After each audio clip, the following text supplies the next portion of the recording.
Welcome to Strip Cover Lit, where we squeeze the bigger picture out of literature. I am Adrian Fort, and we are here for a poetry discussion. This poetry discussion coming to us from Literature, a Portable Anthology, 2nd edition, and The Beautiful Mind of Emily Dickinson. The poem we will be discussing is a poem that raises certain questions for me. Questions that come from Emily Dickinson's biography as opposed to her canon. The poem is Wild Nights, and reads as such: Wild nights, were I with thee, wild nights should be our luxury. Futile the winds to a heart in port, done with the compass, done with the chart, rowing in Eden, the sea. Might I but moor tonight in thee. Emily, my virgin ears. Some would say this poem is about sex. I would not hesitate to argue that this poem is better than sex. But we will go with the interpretation that it's about sex.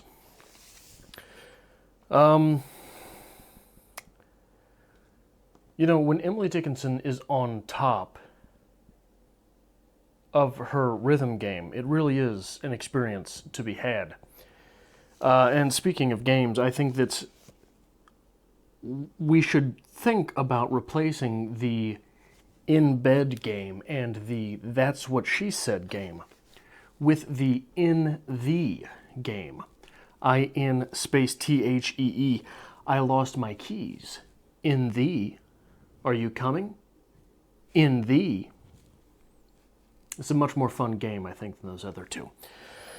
But does this poem read like the writing of someone who was sexually repressed? One would imagine that to someone who was sexually repressed, who was without experience,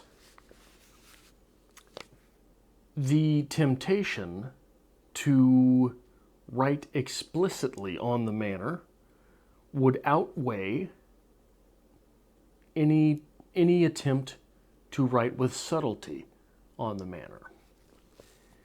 And, deeper than that, the ability to write not only with subtlety, but with nuance and metaphor.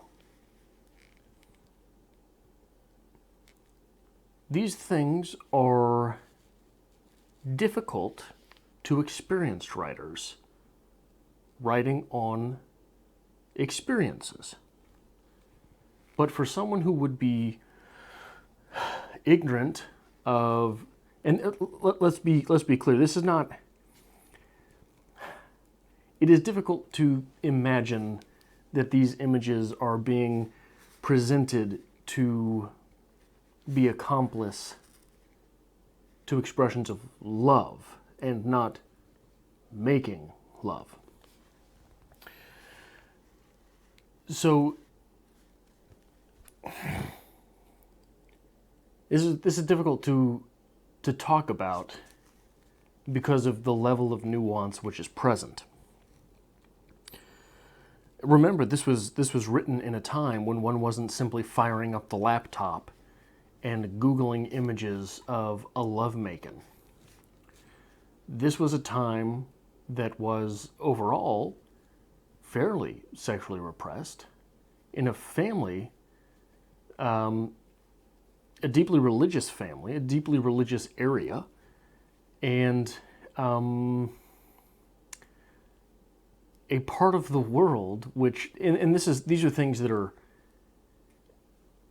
strange to think about in these terms, and especially this far removed from the time, but it would have been cold a lot. Wasn't much skin to be seen, let alone for a dalliance to erupt in the mind during most of the year. That's why people from the Northeast are so cold and bitter and distant, I think. But for the nuance of this poem to exist in the mind of someone who had not experienced these things is almost unfathomable. Futile the winds to a heart in port. Done with the compass, done with the chart. Futile the winds to a heart in port. It is difficult to imagine this being language employed by someone simply fantasizing about love and not being in love, much less about making love and not having done so. Because there is a certain amount of carelessness that is necessary to expose yourself to another individual in that way. This is why so often when someone is cheating on or cheated on, the immediate reaction is not that you put me in, is not you weren't thinking about me. It's that you put me in danger. You opened our relationship up to what someone else may have been doing, right? There is a lot of, there's trust in relationships, obviously, but there's a certain amount of carelessness that someone has to accept in order to trust in that way. And to be done with the compass and done with the chart, but still rowing in Eden. Ah, the sea. Speaks volumes towards experience, towards acknowledgement of those facts. It speaks perhaps even towards being the party which is putting another relationship at risk. And I think that for these reasons, and the nuance herein,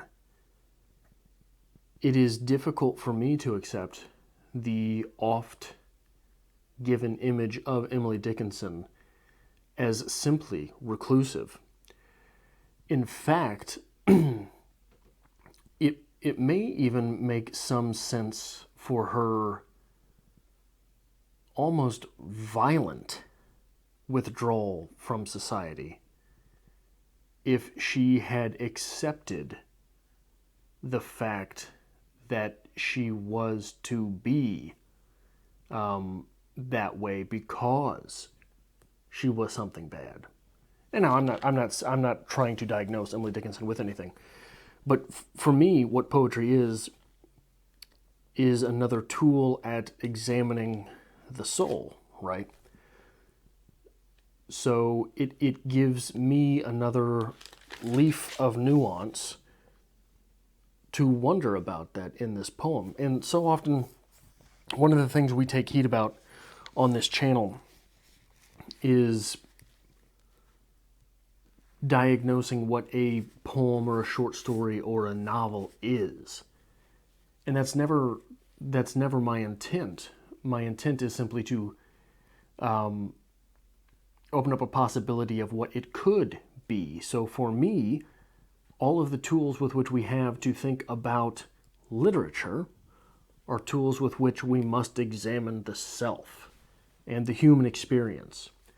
So any interpretation of literature, whether that be a poem or a play or a short story or a novel, etc., any interpretation is just a suggestion. A bit off the track now, but this final image here, rowing in Eden, ah, the sea, Might I but more tonight in thee, screams of a temporary solution. Eden was lost. The sea is expansive and dangerous, and you can't live there. Might I but more tonight in thee. This is this is temporary, and it does not matter. To hell with the charts, to hell with the compass. I'm staying here tonight, and it does not matter where I go tomorrow. That, to me, speaks of someone who, sure, I'll resign myself to seclusion. That, to me, screams of nothing else matters to me. The future might be fruitless anyhow, but I have this and I have this now. And I know it is temporary. I know this is not forever, but nothing is forever. So mightn't we enjoy the present while we have it? So, while a poem that is often seen simply as erotica might be deeper than that, it might also speak more of presence than it does of absence. When you're talking about Emily Dickinson, or at least the ghost of Emily Dickinson, as being that absent person, being someone who was devoid of this type of relationship. So that's all I've really got for Wild Nights in this discussion. I don't think we've really touched on this poem on the channel, so it was nice for me to be able to bring this one up and give it a reading, if nothing else. So if this is the type of thing that you enjoy, if you have stumbled upon this video somehow not being subscribed to Strip Cover Lit, maybe consider subscribing, because this is something that we enjoy doing often on the channel. If you do like this sort of thing, be sure to give us a like, because it really helps us out here on the channel. Maybe if you would like to help us grow as a channel, consider sharing this on some form of social media. And if you would like to help us create more content here on Strip Cover Lit, there is, as always, a link to our Patreon to be found in the description below.